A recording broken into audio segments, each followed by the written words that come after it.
What's up, everybody? It is the Best Podcast Smooth, and I am back with another video. Finally, it's been a while, and I haven't done it. I gotta make sure I have the proper controller. There we go. I'm finally gonna do a sort of review on the PlayStation 5. It's been over 2 weeks now. I've played a couple games on this thing. Completed a game on it, and obviously you guys know my primary console and platform of choice is Xbox. It was like that last generation, is like that this generation. So I got a PlayStation 5 day one because, you know, PlayStation, Sony first party content has always been on like some sort of like superior level. You know what I mean? I don't care to play multiplayer extravaganzas or anything like that on PlayStation, but for their story content, games by Naughty Dog, Santa Monica, and now Insomniac, which is like low key probably their best studio. Like, no, PlayStation definitely has a go-to, and people may take this a certain way, but it's obviously is my de facto secondary consoles. It's like I tried the whole three console thing. It doesn't work for me. It's always been Xbox and then PlayStation. I don't even play games on PC like that. So I play primarily on Xbox, and then obviously I play on PlayStation. So when it came to launches, which was like the toughest week for new stuff to come out, new consoles, new games, jumping from game to game. But I managed to, you know, jump on Spider-Man Miles Morales and finish that. So I just want to walk you guys through my experience so far with the PlayStation 5. I must say, at first glance, presentation is key. Xbox slightly changed their presentation. It kind of gives you something similar when you first boot it up if you have multiple accounts. I love this. I managed to change my icon before the PlayStation 5 came out. So this is like my go-to image, this in the green background image that you guys typically see. But I love being greeted this way. It just my image, my ILP shirt, my excited look, and then my name. I wish it said Kid Smooth and not my my legal name, but let's go. We click on it, and obviously a lot of people have like love-hate relationship with the PlayStation UI. To me, honestly, it just seems like a slightly modified version of what was available on the PlayStation 4. It works the same. There are some things that aren't as streamlined as it was on the PS4. Like, honestly, the issues I've had was finding a way to turn off the console simply. I usually just push down the button on the PS4 and you just turned it off. It came up. So here, like right now, I don't even think if I go to my name that I can, I can't turn it off. I can log out. Like, maybe if I log out, and no, it's still the same way again. I saw the power button there. So like, for example, my first week with it, I would turn it off by going into a game, let's say like Spider-Man or something like that, and then holding down the button, and then being able to turn it off there. Like, let's see. Or no, my bad. We get the cards to come in. And I would turn it off here. That's how I would turn it off. But still some things to get used to. But in terms of like the layout, it's clean. I like it. The cards, the trophy hunting is a lot easier. This is all clean. I have no problem with any of this. It looks attractive. It makes me want to navigate around the PlayStation 5. Obviously, my experiences were Spider-Man. I beat the game, had a great time. I did a review. A lot of you didn't watch it, thanks.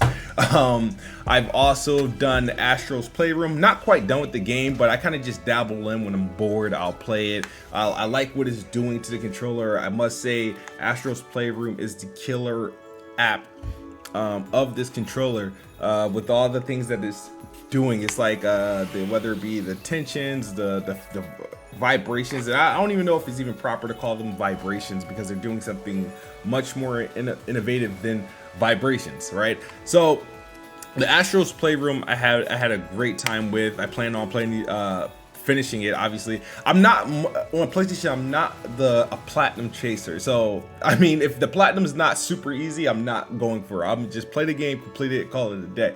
But the games I've been playing, as you can see, Spider-Man, Days Gone. It's 4K 60 here, and Astro's Playroom. I don't have access to Demon Souls. I want to try out Godfall, so I haven't been playing a whole lot.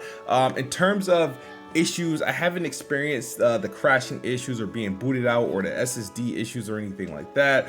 And most of that can be attributed to the point I'm not playing as much as I'm playing on my Xbox. You know, I played obviously a decent amount to get through Spider-Man and whatnot, and some Astrobot, but I didn't have any of the technical issues, and I'm hoping I don't, you know, have any of those technical issues. So it's been a nice, smooth, quiet console. It feels good to play. I enjoy playing on it.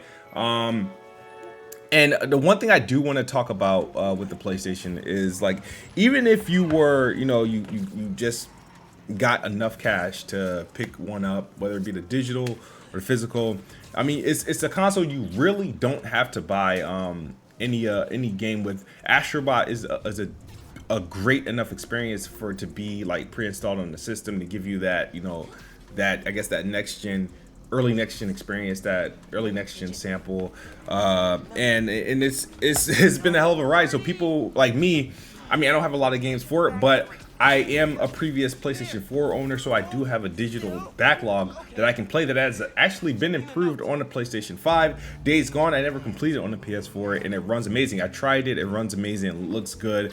Ghost of Tsushima, I still have that.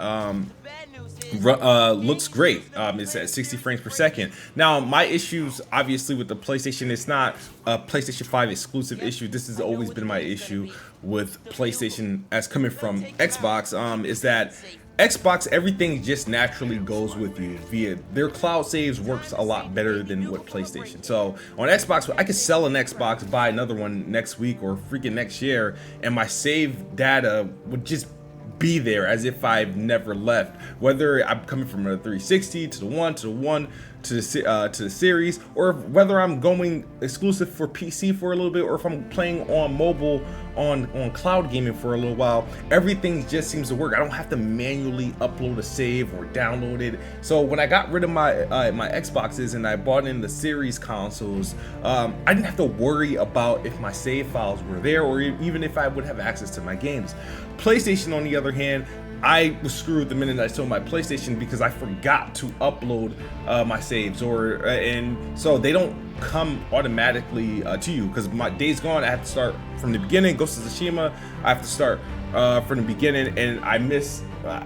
If I download Spider-Man Remastered, they allow you obviously to carry your saves, but I never did anything with the save, so my progress is gone. And if I want those trophies again, other people can just, you know, grab their save file and, you know, get them. Me, I would probably have to play through the game again. So that's just, but that's a hit on the PlayStation ecosystem overall, because that would happen if you went from a PS4 to a PS4 Pro, because it happened to me when I went to a PS4 Pro. So other than that, that's a kind of, if you're a PlayStation gamer, you know how the PlayStation saves work. You're usually prepared. You're uploading. You have a USB stick, so that's not an issue for you. For me, because it's an issue because I play on a device that's not an issue at all. Overall, the thing about the PlayStation is great. You know, everything runs great. Everything looks good. You know, they got games handling ray tracing. Every game is 60 frames per second, higher resolution than if it's not a native 4K. You're getting like what it looks like a near perfect picture because of quality of stuff they're using.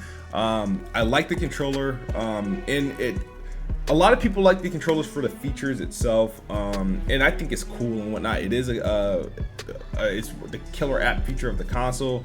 To me personally, which is weird, it doesn't change how I play games in terms of, because I've been going back and forth from PlayStation to Xbox. The Xbox obviously doesn't have the same features the PlayStation has in their controller. So it's not to say I like the controller because I like the size, I like the weight. and I like how it feels like it's finally made for a man's hands. The other stuff is cool, and I appreciate it for the games and the playing, but I don't think I want these features, you know, universally in every game, you know what I mean? So like I hear about Call of Duty and how it has features. I think that would be great for a single player experience, but on multiplayer I think that would be kind of trash because it puts you at a disadvantage.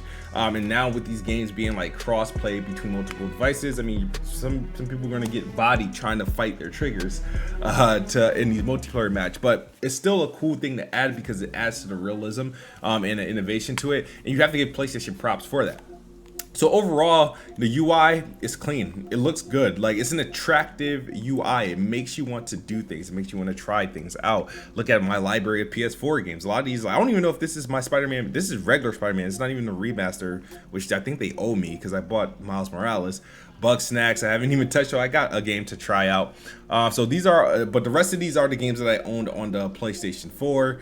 That I haven't even, like, you know, messed around with in here, but for the most part a lot of these games run better. PlayStation Store has been improved. It's no longer, as you can see, there's no more of that loading or am I gonna get in, am I gonna get out, it's gonna be buffering. It just goes right to it. Clean, makes you, it's still, I don't know if you guys checked out my PS4 store versus Xbox store. I did a video back in 2015. The PlayStation has a storefront that makes you want to buy games and spend money for no reason. Like, you know what I mean? So that's what we get that here. And in no respect to the Xbox, the new Xbox store that we currently have on a series console, it gives you that same impression. It's like, I want to buy something, even though I don't know if I want it. I want to buy something because the store looks that good. And the PlayStation, you know, they've done a good job once again for it though. Got my eye on Sackboy. But overall, man, I can't complain. It's been a pleasure. I haven't had the issues nobody's had, but I also haven't played as much as everybody have. I've gotten, most of my gameplay has come from Spider-Man. Most of my gameplay has come from Astro's Playroom. I did a little bit of Days Gone, but not too much. I haven't stressed this system out. My system is standing up, is able to breathe. I don't have any hard drives plugged into it. I'm obviously not running out of memory because I don't have a lot of games downloaded. I have it hardwired to my router, so I have an Ethernet plugged in. I'm plugged into a monitor. That's how I'm playing on the PlayStation 5. It's been a great experience. The first game I played on it was spectacular. Miles Morales, Astro Boy, another spectacular. And then one thing I really want to comment on for the PlayStation 5 is its launch lineup. Now, a lot of people go back and forth, and a lot of people are kind of underselling PlayStation 5's launch lineup by saying it's the best in PlayStation history. Obviously, they didn't have to work too hard to do that. PlayStation 2's launch lineup, from what I remember, was nothing special at all. PlayStation 2 didn't get all its primary great games until the year after 2001 when Grand Theft Auto 3 and all that stuff came out. The PlayStation 4 launch lineup was better. The PlayStation 3 launch lineup, I from what I heard, because I didn't have a PS3, I just heard it was trash. And the PS4 was better. You had Killzone, Knack, and stuff, but wasn't that appealing. I obviously believe Xbox One had a better launch lineup, and obviously as the Generation 1 PS4 games kind of just threw it out of the park. So PlayStation 5 didn't really have a lot to do to become the best PlayStation launch lineup. PlayStation 5 is arguably, and I think I can say with confidence, is the best launch lineup in all of gaming history.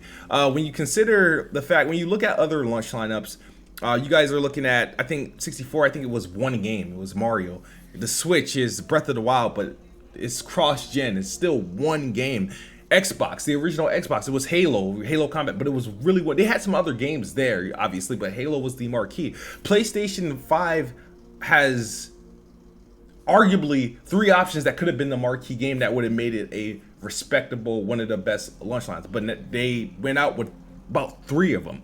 So you have a game like Demon's Souls, which a remaster, which is critically acclaimed. It performs well, it looks great, it's critically acclaimed, it's niche, it's over 90 Metacritic, which is, I don't know how many launch games can launch with that score. So you got to respect that, but it's not for everyone.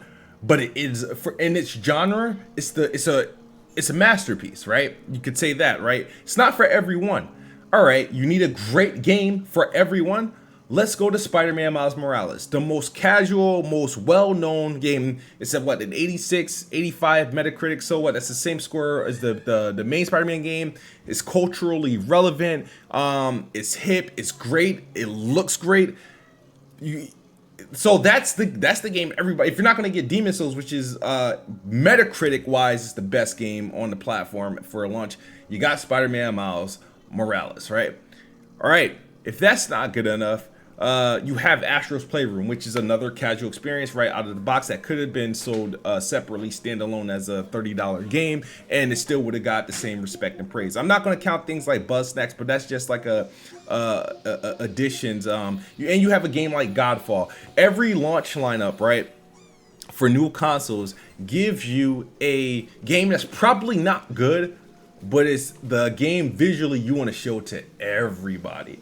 Every console launches with this visual masterpiece. For the Xbox One, I think that game was Rise Son of Rome. Obviously, it's like, oh my god, this game looks awesome. For PS4, it was maybe Killzone, probably.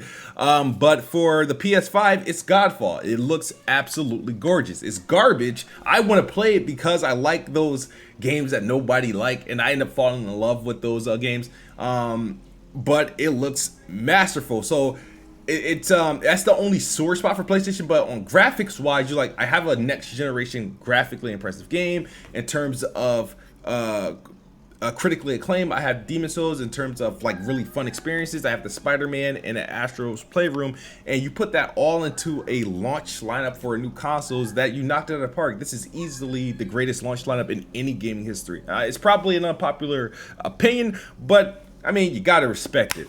But overall, my experience with the PlayStation 5 has been damn near perfect. The only things, any issues I've had is my own fault. I didn't buy a whole lot of games for the PlayStation 5 because roughly, honestly, I don't really like paying $70 over here. You know what I mean? So, but you know, with Spider-Man, with Astrobot, with my backlog of games that I didn't beat, it's doing its job. And the crazy thing is that every game that we have so far in next generation on both platforms is pushing 60 frames per second, and you gotta love it. That was not the case last generation. But I hope you guys enjoyed this video, and let me know in the comment section your thoughts on the PlayStation 5 or your thoughts on the Xbox. I did an Xbox review. A lot of the content I'll be doing is going to be Xbox related, but I did want to talk about the PlayStation 5. It's been a while. I'm going to play some more of it, and I hope you guys enjoy. Peace.